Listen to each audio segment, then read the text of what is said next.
I know what you're about to write, but please rest assured, this video is quite a bit more nuanced than the title implies. To be precise, that was my reaction when I finished watching episode 41 of ReZero. Initially, I started writing this because I had the thought, ha, they have the same voice actor.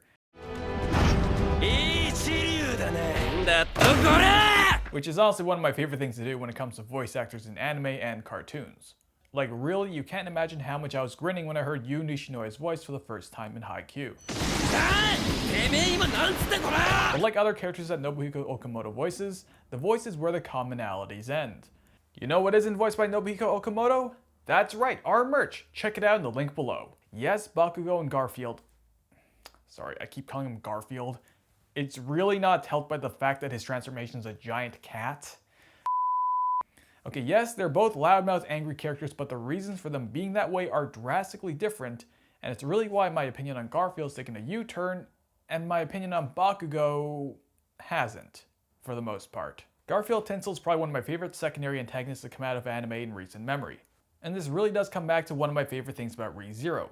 People don't just do things for the sake of it because they're evil or something, they act in their interests, ideals, or because of some past experience. Now of course, that's not to say that there's anything necessarily wrong with a simplistic motive like, I want to rule the world. But of course, nuance is always welcome. To recap every timeline of the first half would be folly, but the TLDR version is, Garfield opposes Subaru's every move to undo the sanctuary, for some reason. The reasoning for this is primarily because he reeks due to his connection with the Witch of Envy, but turns out that was a flashy smokescreen for his secondary reasoning. Garfield deeply mistrusts the outside world. Initially, we don't get much of a reason why, but it's something that I think most of us took at face value. Especially since it's not a foreign concept. We as humans look at ourselves as in and out groups, and when it comes to out groups, the reaction from us can vary from fascination to downright murderous rage. He doesn't trust Subaru, but because Roswell's vouching for him and whatnot, he'll only seriously act if he's gone too far. And boy, when he acts, he does not take any half measures. Like, he kills people. A lot of people. Turns him into bright red mist. And I cannot show this on YouTube.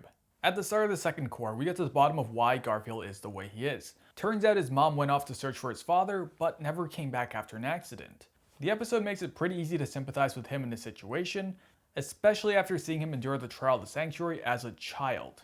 This really was a crucial piece of the Garfield puzzle, and after that, his actions and hostility all made sense. The episode did a great job at rehabilitating his character, and it's nice to see Subaru hanging out with the boys. As for Bakugou though, it hasn't exactly been a smooth journey for me when it comes to his character. Now, two things to stress here. First, just because I don't like a character doesn't necessarily mean they're a bad character in terms of writing. Second, My Hero Academia moves at a comparatively glacial pace to ReZero, and we are nowhere near the show's end. Now all that said, it's not like we're deprived of moments where Katsuki is more honest with his feelings, even if it is subtle. But before we get into that, let's run through why he is the way he is. Basically, Bakugou is the way he is because he's been idolized his whole life and put in a very privileged position of being born a natural hero. His innate athleticism, combat aptitude, and flashy quirk give him a leg up when it comes to hero work. But as with most things in life, that comes at a cost.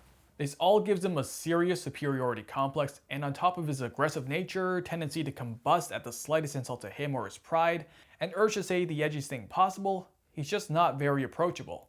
As for the moments where he is vulnerable, he's not the best at showing it, but it is there. When All Might or Best Genius gives him advice, he broods on it, and he gets unnaturally quiet, which I'd imagine would be really unsettling if you saw him in real life. But if that's a little too subtle for you, we do get this moment in his fight/therapy session with Deku. He spills his heart out about how he thinks he was the one that ended All Might's career, and his rising insecurity at Deku's improvement. And of course, it's all very on brand for Bakugou because his therapy involves a ton of violence. Honestly, it's very difficult for me to feel sorry for the guy, even with those moments I mentioned. I don't think that this is entirely a bad thing since it does work in Deku's character's favor. Dude's there for his childhood friend, even though Bakugou treats him like trash. While I've definitely not had quote-unquote friends nearly as bad as Bakugou, I can kind of understand Deku's position to an extent. Now all that said, Bakugou is pretty low on my favorite characters list, but MHA is still ongoing and there's still time for him to turn things around. The potential is there, and I'm sure the manga readers are already letting me know in the comments how great things will get. But that said, potential is only that. And until it's realized, it's just going to be headcanon. So there you have it. I set out to write a video about how I thought Garfield was the better Bakugou, but instead it got quite a bit more nuanced the closer I looked. They're both facing and have faced very different issues. Garfiel was dealing with his past and abandonment issues, whereas Bakugou is dealing with a superiority complex and guilt towards ending All Might's career. If you like this video, remember to hit like, subscribe, and share. Do you guys have two characters that you love comparing? Let me know down in the comments below. Also, don't forget to check out our merch. Thanks for watching.